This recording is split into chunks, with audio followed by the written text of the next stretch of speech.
ಹರೇ ಶ್ರೀನಿವಾಸ. ನಾನು ನಿಮ್ಮ ಮಹರ್ಷಿ ಗುರುಜಿ. ಎಲ್ಲರಿಗೂ ಸಹ ನಮಸ್ಕಾರ. ಇದೇ ಮಾರ್ಚ್ 2026 ಅದರಲ್ಲಿ 3ನೇ ತಾರೀಕು ಕೇತುಗ್ರಸ್ತ ಚಂದ್ರಗ್ರಹಣ. ಬಹಳ ಒಂದಷ್ಟು ಗೊಂದಲಗಳು ನಾವು ನೋಡ್ತಾ ಇದ್ದೀವಿ ಕೆಲವರಿಗೆ. ಕೆಲವರಂತೂ ಈ ಸತಿ ಗ್ರಹಣ ಇದೆಯಾ ನಮ್ಮ ಭಾರತಕ್ಕೆ ಅನ್ನುವಂಥ ಗೊಂದಲ ಇದೆ. ಹಾಗಿದ್ದರೆ ನಮ್ಗೆ ಯಾವ ರಾಶಿಯವರಿಗೆ ಸಮಸ್ಯೆ ಬರುತ್ತೆ, ಯಾರಿಗೆ ಒಳ್ಳೆಯದಿದೆ ಅನ್ನುವಂಥದ್ದು ಒಂದಷ್ಟು ಬಹಳ ಕುತೂಹಲದಿಂದ ನೋಡ್ತಾ ಇದ್ದೀರಾ ನೀವೆಲ್ಲ.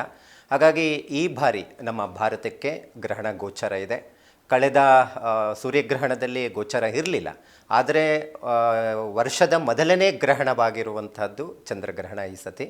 ಖಗ್ರಾಸ ಚಂದ್ರಗ್ರಹಣ ಅಂತ ಹೇಳ್ತಾರೆ, ಮತ್ತು ಅದ್ರ ಜೊತೆಗೆ ಕೇತುಗ್ರಸ್ತ ಚಂದ್ರಗ್ರಹಣ ಆಗಿರುತ್ತೆ. ಈ ಬಾರಿ ಬಂದಿರುವಂಥದ್ದು ಪುಬ್ಬಾ ನಕ್ಷತ್ರದಲ್ಲಿ ಸಿಂಹರಾಶಿಯಲ್ಲಿ ಗೋಚರ ಆಗ್ತಾ ಇದೆ.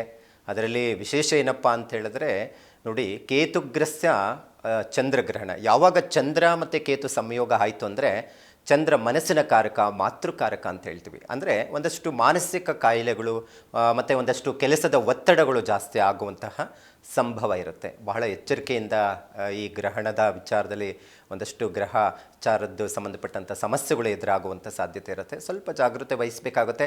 ಅದರಲ್ಲಿ ಪ್ರಮುಖವಾಗಿರುವಂಥವ್ರು ಅಂತ ಹೇಳಿದ್ರೆ 6 ರಾಶಿಯವರಿಗೆ ಒಂದಷ್ಟು ಗ್ರಹಣದ ಪ್ರಭಾವ ಬೀಳುತ್ತೆ. ಒಂದು 3 ರಾಶಿಯವರಿಗೆ ಅದು ತೀವ್ರತೆ ಜಾಸ್ತಿ ಇರುವಂಥದ್ದು ನಾವು ಇಲ್ಲಿ ಕಾಣಬಹುದು.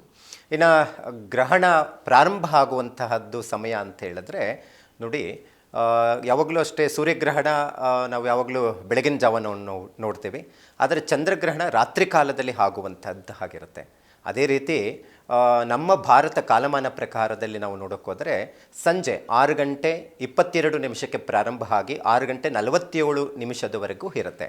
ಆದರೆ ಈ ಗ್ರಹಣ ಸಂಪೂರ್ಣವಾಗಿ ಮುಗಿಯೋದಾಗಲಿ ಅಥವಾ ಪ್ರಾರಂಭ ಆಗುವಂಥದ್ದಾಗಲಿ ಇಡೀ ವಿಶ್ವಕ್ಕೆ ಬರುವಂಥ ಲೆಕ್ಕಾಚಾರ ಅಂತ ಹೇಳಿದ್ರೆ ಮಧ್ಯಾಹ್ನ 3:27 ಪ್ರಾರಂಭ ಆಗುತ್ತೆ, ಮುಗಿಯೋದು 6:47.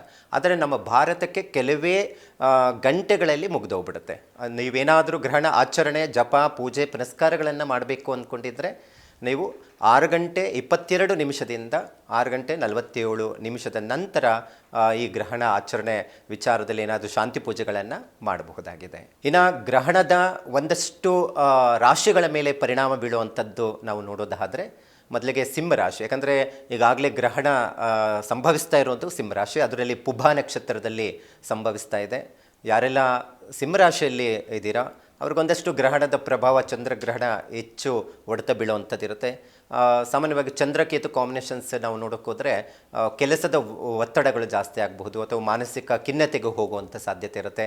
ಮತ್ತು ಅದ್ರ ಜೊತೆಗೆ ಆರೋಗ್ಯದ ವಿಚಾರದಲ್ಲಿ ಒಂದು ಸ್ವಲ್ಪ ಹೆಚ್ಚಿನ ಮಟ್ಟಿಗೆ ಗಮನ ಹರಿಸಬೇಕಾಗುತ್ತೆ. ಸಿಂಹರಾಶಿಯವರು ಹೆಚ್ಚಿನ ಮಟ್ಟಿಗೆ ಆರೋಗ್ಯ ಮತ್ತು ಕೆಲಸದ ವಿಚಾರಕ್ಕೆ ಸಂಬಂಧಪಟ್ಟಂತಹದ್ದು ಹೆಚ್ಚು ತೊಂದರೆಗಳು ಕಾಣುವಂಥ ಸಾಧ್ಯತೆ ಇರುತ್ತೆ. ಮತ್ತು ಹೆಚ್ಚಿನ ಮಟ್ಟಿಗೆ ಕೋಪ, ಸಿಟ್ಟು ಮತ್ತು ಮಾನಸಿಕ ಖಿನ್ನತೆಗೆ ಒಳಗಾಗುವಂಥ ಸಾಧ್ಯತೆ ಇರುತ್ತೆ. ಈ ಪ್ರಭಾವ ಈ ಗ್ರಹಣ ಮುಗಿದ 20 ದಿನದ ಕಾಲದವರೆಗೂ ಸಮಸ್ಯೆಗಳು ಉಂಟಾಗುವಂಥ ಸಾಧ್ಯತೆಗಳು ಕಂಡುಬರುತ್ತೆ. ಇನ್ನು ಗ್ರಹಣ ಸಂಭವಿಸ್ತಾ ಇರುವಂಥದ್ದು ಚಂದ್ರ ಮತ್ತು ಕೇತು ಕಾಂಬಿನೇಷನ್ಸಲ್ಲಿ ಇರೋದರಿಂದ ರಾಷ್ಟ್ರಾಧಿಪತಿ, ಕರ್ಕಾಟಕ ರಾಷ್ಟ್ರಾಧಿಪತಿ ಬಂದು ಚಂದ್ರಗ್ರಹವೇ ಆಗಿರೋದ್ರಿಂದ ಕರ್ಕಾಟಕ ರಾಶಿಯವರೆಗೂ ಹೆಚ್ಚು ತೊಂದರೆಗಳು ಉಂಟಾಗುವಂಥದ್ದು ಇರುತ್ತೆ. ಯಾಕಂತ ಹೇಳಿದ್ರೆ ಇಲ್ಲಿ ಗ್ರಹಣ ಸಂಭವಿಸ್ತಾ ಇರುವಂಥದ್ದು ವ್ಯಯಸ್ಥಾನ ಆಗಿರುತ್ತೆ. ಹೆಚ್ಚಿನ ಮಟ್ಟಿಗೆ ಹಣದ ವಿಚಾರಕ್ಕೆ ಸಂಬಂಧಪಟ್ಟಂಥದ್ದು ತೊಂದರೆಗಳು ಉಂಟಾಗಬಹುದು. ಏನಾದರೂ ದೊಡ್ಡದ ಮಟ್ಟಿಗೆ ಏನಾದರೂ ಹೂಡಿಕೆ ವಿಚಾರದಲ್ಲಿ ಮಾಡುವಂಥವ್ರಿಗೆ ಅಥವಾ ಬಿಸ್ನೆಸ್ ವಿಚಾರಕ್ಕೆ ಏನಾದರೂ ದುಡ್ಡಿನ ವಿಚಾರದಲ್ಲಿ ವ್ಯವಹಾರವನ್ನು ಇಟ್ಕೊಳ್ಳುವಂಥವರು ಆದಷ್ಟು ಎಚ್ಚರಿಕೆ ಇರಬೇಕಾಗುತ್ತೆ. ಮತ್ತು ಅದರ ಜೊತೆಗೆ ತಾಯಿ ಮಗಳ ಅಥವಾ ಮಗನ ನಡುವೆ ಬಾಂಧವ್ಯತೆ ವಿಚಾರಕ್ಕೆ ಸಂಬಂಧಪಟ್ಟಂಥದ್ದು ಕರ್ಕಾಟಕ ರಾಶಿಯವರಿಗೆ ಭಾರಿ ಹೊಡೆತ ಬೀಳುವಂಥ ಸಾಧ್ಯತೆ ಇರುತ್ತೆ. ಮತ್ತು ವ್ಯಯಸ್ಥಾನ ಆಗಿರೋದ್ರಿಂದ ಹೆಚ್ಚು ಖರ್ಚುಗಳು ಉಂಟಾಗುವಂಥ ಸಾಧ್ಯತೆ ಇರುತ್ತೆ. ಕರ್ಕಾಟಕ ರಾಶಿಯವರಿಗೆ ಬಹಳ ಎಚ್ಚರಿಕೆಯಿಂದ 20 ದಿನದ ಕಾಲದವರೆಗೂ ಇದರ ಪರಿಣಾಮ ಇರುವಂಥದ್ದು ಇರುತ್ತೆ.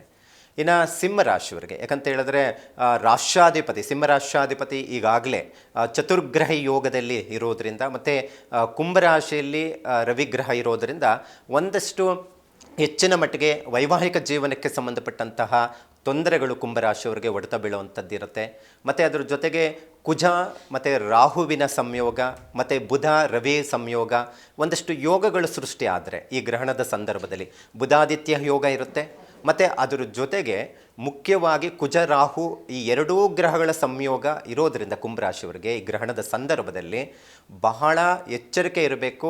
ಭಾರೀ ಅಗ್ನಿ ಅವಘಡಗಳು ಉಂಟಾಗುವಂಥ ಸಾಧ್ಯತೆ ಇರುತ್ತೆ. ಯಾಕಂತ ಹೇಳಿದ್ರೆ ಯಾವಾಗಲೂ ಅಷ್ಟೇ ಕುಜ ಮತ್ತು ಅದರ ಜೊತೆಗೆ ರಾಹು ಸಂಯೋಗ ಇತ್ತು ಅಂತ ಹೇಳಿದ್ರೆ ದೊಡ್ಡ ದೊಡ್ಡ ಕಂಪ್ನಿಗಳ ವಿಚಾರದಲ್ಲಿ ಏನಾದ್ರು ಕೆಲಸ ಮಾಡುವಂಥ ಜಾಗದಲ್ಲಿ ಆಗಬಹುದು, ಅಥವಾ ಏನಾದರೂ ದೊಡ್ಡದಾದಂತಹ ಒಂದಷ್ಟು ಬಿಸ್ನೆಸ್ ಮಾಡುವಂಥ ಜಾಗದಲ್ಲಿ ಆಗ್ಬೋದು, ಒಂದಷ್ಟು ಬೆಂಕಿ ಅವಘಡಗಳು ಆಗುವಂಥ ಸಾಧ್ಯತೆ ಇರುತ್ತೆ.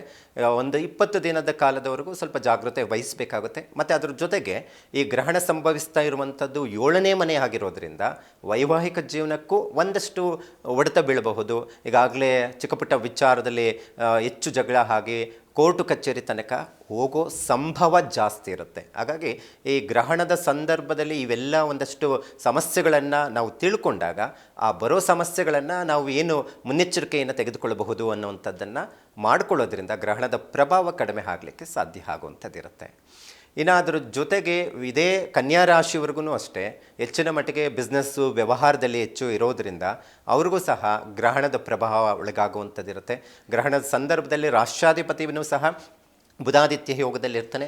ಯಾವಾಗ ರಾಹು ಮತ್ತು ಕುಜನ ಜೊತೆ ಶತ್ರುಸ್ಥಾನದಲ್ಲಿ ಶತ್ರುಗ್ರಹಗಳ ಜೊತೆ ಇತ್ತು ಅಂತ ಹೇಳಿದ್ರೂ ಒಂದಷ್ಟು ಗ್ರಹಣದ ಸಂದರ್ಭದಲ್ಲಿ ಕನ್ಯಾ ರಾಶಿಯವರಿಗೆ ಬಿಸ್ನೆಸ್ ವ್ಯವಹಾರದಲ್ಲಿ ಮತ್ತು ಹಣಕಾಸಿನ ವಿಚಾರಕ್ಕೆ ಸಂಬಂಧಪಟ್ಟಂಥದ್ದು ತೊಂದರೆಗಳು ಉಂಟಾಗುವಂತಹ ಸಾಧ್ಯತೆಗಳು ಭಾಳಷ್ಟು ಇರುತ್ತೆ. ಬಹಳ ಎಚ್ಚರಿಕೆಯಿಂದ ಅಗತ್ಯ ಇದೆ ನೋಡ್ಕೋಬೇಕಾಗುತ್ತೆ.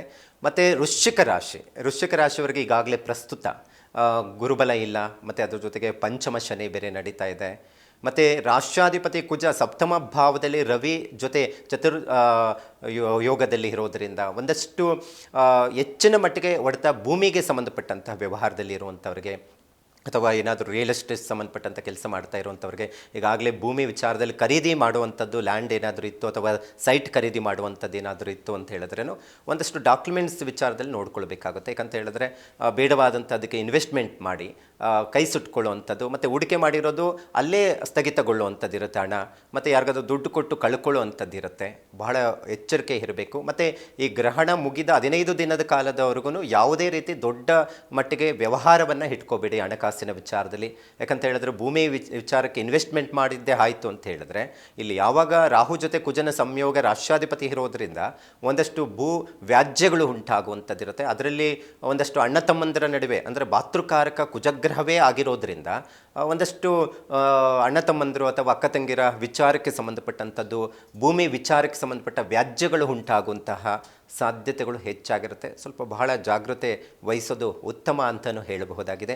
ಇನ್ನು ಮೇಷರಾಶಿಗೂ ರಾಷ್ಟ್ರಾಧಿಪತಿ ಕುಜನಿಗೆ ಆಗಿರೋದ್ರಿಂದ ಕುಜ ರಾಹು ಸಂಯೋಗ ಒಂದಷ್ಟು ಹೆಚ್ಚು ಮಾನಸಿಕ ಒತ್ತಡಗಳಿಗೆ ಒಳಗಾಗುವಂಥದ್ದಿರುತ್ತೆ. ಏನಾದರೂ ಕೆಲಸದ ಬದಲಾವಣೆ ಏನಾದರೂ ಮೇಷರಾಶಿಯವರು ಮಾಡ್ಕೋಬೇಕು ಅಂತ ಹೇಳಿದ್ರೆ ಆದಷ್ಟು ಎಚ್ಚರಿಕೆಯಿಂದ ಒಂದಷ್ಟು ಈ ತಿಂಗಳು ಬಿಟ್ಟು, ಮಾರ್ಚ್ ತಿಂಗಳು ಬಿಟ್ಟು ನೆಕ್ಸ್ಟು ಏಪ್ರಿಲ್ ಆಸುಪಾಸೆಯಲ್ಲಿ ಒಂದಷ್ಟು ಬದಲಾವಣೆ ಮಾಡ್ಕೊಳ್ಳೋದ್ರಿಂದ ಬಹಳ ಉತ್ತಮವಾಗಿರುತ್ತೆ.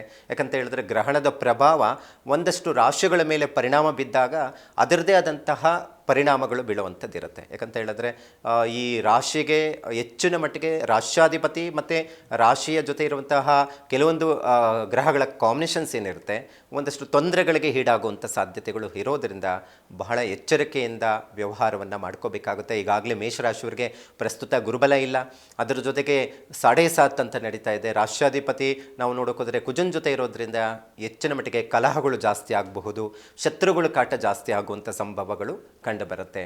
ಹಾಗಾಗಿ ಕರ್ಕಾಟಕ ರಾಶಿಯವರು ಮತ್ತು ಸಿಂಹರಾಶಿ, ಕನ್ಯಾ ರಾಶಿಯವರಿಗೆ ಧನ ನಷ್ಟ ಮತ್ತು ಅದರ ಜೊತೆಗೆ ವ್ಯವಹಾರದಲ್ಲಿ ತೊಂದರೆಗಳು ಉಂಟಾಗುವಂಥದ್ದಿರುತ್ತೆ. ವೃಶ್ಚಿಕ ರಾಶಿಯವ್ರಿಗಂತೂ ಬಹಳ ಎಚ್ಚರಿಕೆಯಿಂದ ಇರಬೇಕಾಗುತ್ತೆ ಏನಾದರೂ ವ್ಯವಹಾರದ ವಿಚಾರದಲ್ಲಿ. ಮತ್ತು ಕುಂಭರಾಶಿಯವರೆಗೂ ಸಹ ಹೆಚ್ಚಿನ ಮಟ್ಟಿಗೆ ವೈವಾಹಿಕ ಜೀವನಕ್ಕೆ ಸಂಬಂಧಪಟ್ಟಂಥದ್ದು, ಕೋರ್ಟು ಕಚೇರಿ ಸಂಬಂಧಪಟ್ಟಂಥ ತೊಂದರೆಗಳು ಉಂಟಾಗುವಂಥ ಸಾಧ್ಯತೆಗಳು ಇರುತ್ತೆ. ಮೇಷರಾಶಿಯವರು ಅಷ್ಟೇ ಬಹಳ ಜಾಗೃತೆಯಿಂದ ವ್ಯವಹಾರವನ್ನು ಮಾಡೋದು ಉತ್ತಮ ಅಂತ ಹೇಳಬಹುದಾಗಿದೆ.